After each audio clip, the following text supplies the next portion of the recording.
Hello and welcome to NJ Biz Conversations. I'm your host, Jeff Kanige.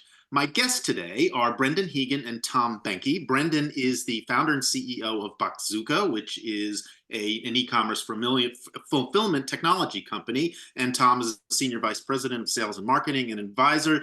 Both of them, both of you guys, I'm told, have a lot of experience in the logistics business, so I'm glad to talk to you today. Thank you for joining. Thanks for having us.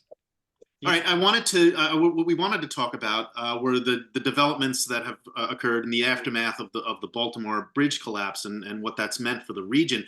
I do want to first hear about Boxzooka and a little bit about the company. Either one of you can tell me a little bit about what our viewers need to know about Boxzooka and where it's been and where it's going. Brendan, why don't you start? All right, Since you're the founder. I started the company about 10 years ago this year. Had an extensive background in parcel transportation and fulfillment. And when I embarked on this journey, I wanted to replicate. I had the opportunity to be in a lot of fulfillment providers' walls over my career, and I wanted to replicate everything I saw really good out there and fill in the gaps on everything really poorly done out there. And there was a lot, and that's what we set out to do. And I think that's exactly what we did here. We did it primarily through probably three areas of focus, and one is on our client success and just being the best partners we possibly can, and having extremely high coverage of client success managers, which we call our customer service people here, as a true extensions of our brand's business, real advocates for the business, and really flexible and proprietary and very flexible and nimble IT. We run on our own platform, and we have metrics-driven operations that just totally excel every day for our clients and what we should be doing for them. Okay. And Tom, before we started, you were talking to me a little bit about your background and how you became involved in the company. Can you just share that with us? Yeah, happy to, and thanks for having us. So been in e-commerce fulfillment most of my career, and it's really been a great business and a great marketplace. You know, e-commerce has been so consistently growing over the years, right? It's somewhere between 12 and 15% per year, recession proof. And look at what happened during the lockdowns, right? People depended on e-commerce even more, and everybody got creative even about having online meetings versus going into the office. Well, e-commerce has been a beautiful playground for all of those activities, but it's also really important. It's a major part of the economy generally. And Boxzooka fills a nice role in filling for custom brands, for high touch brands that are maybe looking to differentiate a little bit and have high-end service. That's where Boxzooka plays. And we also have fun. We've built a great company, good culture.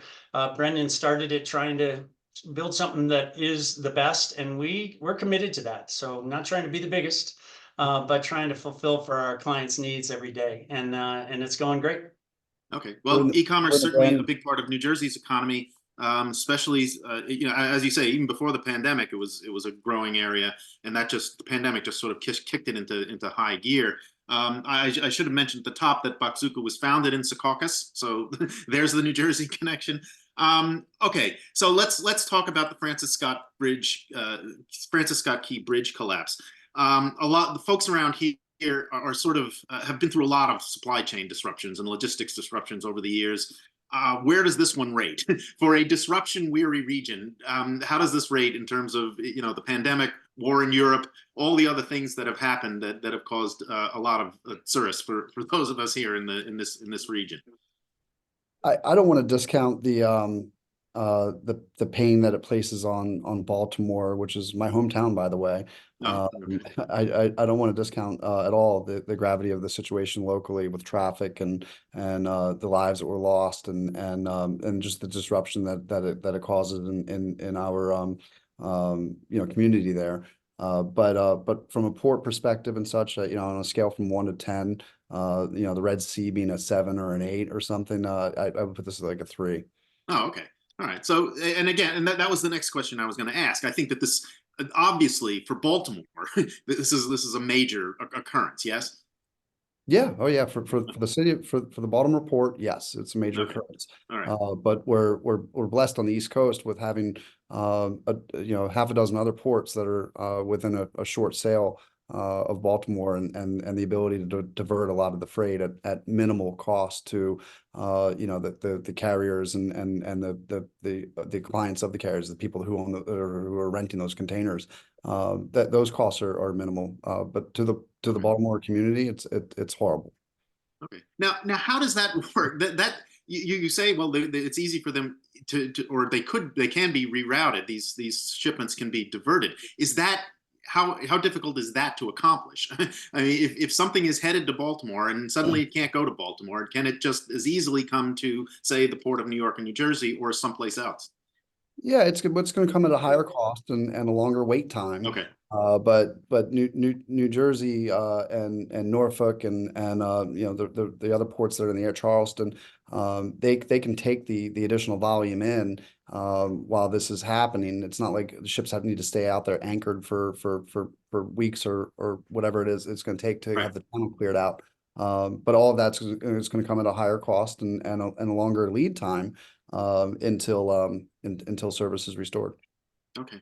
Now, I read that a lot of what goes through Baltimore are cars, new cars. That it's one of the bigger ports for importing cars. Has that been the biggest disruption, the industry that's felt the biggest disruption, or are there others that are also feeling it? As I understand it, it is mostly cars. I have Okay. a personal friend who has a bird seed sterilization business in Baltimore, and they lost all their business for a temporary period of time, and all that sterilization is going to other cities that have that same type of equipment set up, and there's apparently very few that have that. Okay. So I think there's some niche, some other industries that are totally affected by it. And from a car perspective, I mean, you just might see an extra $300 or whatever on a sticker price or something. It's all going to get passed to the consumers. Okay. Well, I that's think the unfortunate, ports but I guess. I'm sorry. Go ahead. I'm sorry, the port, it's referred to roll on, roll off, right? So those containers that have cars, they roll them on, roll them off into trucks. And Baltimore's one of the biggest for that type of receiving. And the port's going to be open here shortly. It's days, I think, until the channel's Okay. clear. And one section of the port for roll on, roll off is actually outside the bridge. So that wasn't as disrupted, but it is disrupted. Now, New Jersey and the Port of New York has that capability too. So it's a little bit of a capacity deal so that it wasn't too under capacity, if you will. But think of all the local workers, on those docks who are doing that, who can't, have nothing to do right now. And Right. as Brendan brought up in his example too. So I think there's the local effect should not be underscored. And also the traffic pattern there across that bridge, which is hundreds of thousands of people every day and trucks every day Right. that now have to be rerouted. So additional costs there, additional logistics there, additional everything, disruption wise. And that's going to be for a year or two, right? The port might be open here in Right. weeks. The bridge, that's going to be a while. Yeah, and just how important was the bridge to the port? I mean, is because I know what the traffic patterns are like, for example, around the port of New York and New Jersey, and there I know where certain if there were a problem with a bridge or some other highway, was that bridge also important to the port? Did trucks and container trucks and all that use that bridge? Well, yeah, so that bridge connects the beltway. Right. A lot of major cities have a circle, highway around it, and the beltway is not connected anymore.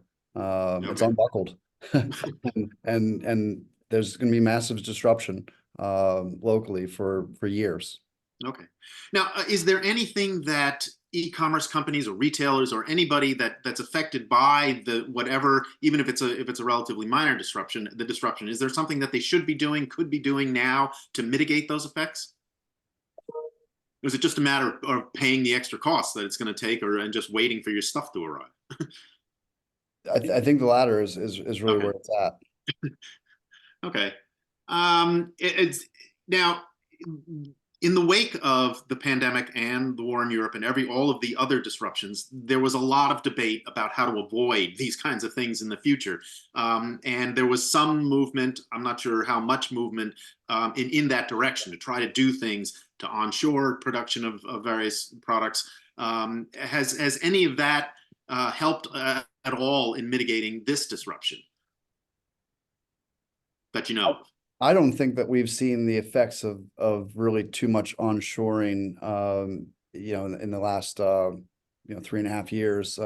It really, I mean, that's we're still a long way from being able. A lot of policy needs to change internationally with regard to tariffs, and Right. we have an import de minimis value of $800 in the United States that anybody can ship in duty and tax free up to that dollar amount, and that needs to be changed, and we as consumers need to start paying proper duty and tax on imports, and then it needs to be made less cost effective to be outsourcing everything possible.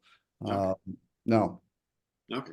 Now, and aside from, say, making bridges better or not having big ships run into them, is there anything that policymakers should be doing in the wake of this accident to try to forestall the kinds of disruptions that you're talking about?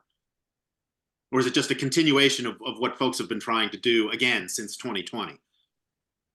Maybe, if I might, Brendan, when something like this happens, it calls attention to how much traffic goes unnoticed. Right. For instance, the railway chemical spill in Southern Ohio, right? People take railways for granted all the time. Pipeline incidents, we take them for granted. How many pilots are piloting big container ships into every major port around the world right now? And the chances of things going wrong, it's surprising there aren't more incidents, but you do remember them. We'll remember Baltimore, remember the ship that got sideways in the Suez Canal. Right. So to me, it just calls attention to it. Policymakers making changes about it, boy, that sounds like a process that I would It be is. skeptical about great results from that. Now, the terrorism things that are going on, that's a little bit of a different story, right? I mean, those are pretty serious issues involving national security issues for those countries, for our products, for hundreds of countries. So that's pretty serious, and policy issues there do tend to have a direct effect rather quickly too. Okay.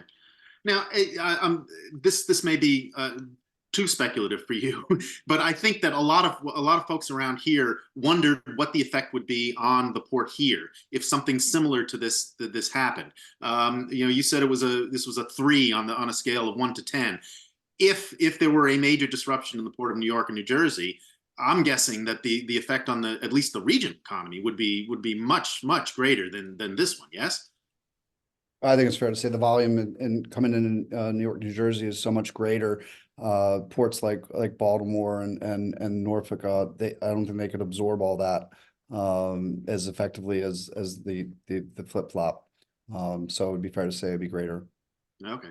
Well, and then it would behoove the Port Authority and the other agencies with management responsibilities to see that this doesn't happen. Is there anything else that you can think of that we haven't talked about? There's some issue that I haven't raised with you folks that again, retailers, e-commerce people, the people you know and deal with? Is there anything that they should know about what's going on now?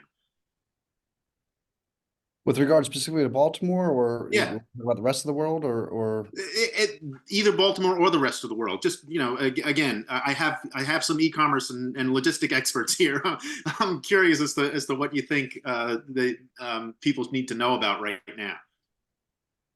Because every time I talk to business owners and corporate executives, I ask them what their big challenges are. Supply chain comes up almost immediately. So it's either 1, 2, or 3, depending on what they're dealing with. It's either inflation or economic uncertainty or supply chain disruption. So what is the overall sense you have now for the way the system was working, and particularly in this region? Well, as Tom said before, it's amazing that more instances don't happen. There's a lot of traffic all around all these ports. I think that the the folks should out there should just know to plan better. Plan better. Okay. That's a maybe good place. Go ahead. If I can build on that, if you don't mind, Sure. Jeffrey. A couple things. Isn't it amazing how the world has really gotten smaller, right?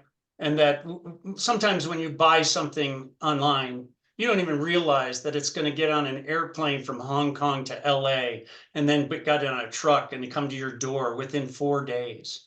So this is an amazing world we live in, and supply chain is complicated. There's lots of options, and people have to get smarter. You know, we're data driven as in e-commerce, and that's part of what I think the you know, the growth in this industry has led to investment across all different sorts of areas here. Right. And when I think about AI coming along and machine learning coming along and some of the possibilities here for our future, e-commerce is going to continue to expand. Global options are going to continue to be there, and everyday Americans starting businesses are going to have options they never dreamt of 10 years ago to support their businesses. Okay. And obviously consumers have gotten used to not leaving their home and having something show up either the next day or shortly thereafter. So these kinds of disruptions are gonna be felt at some point.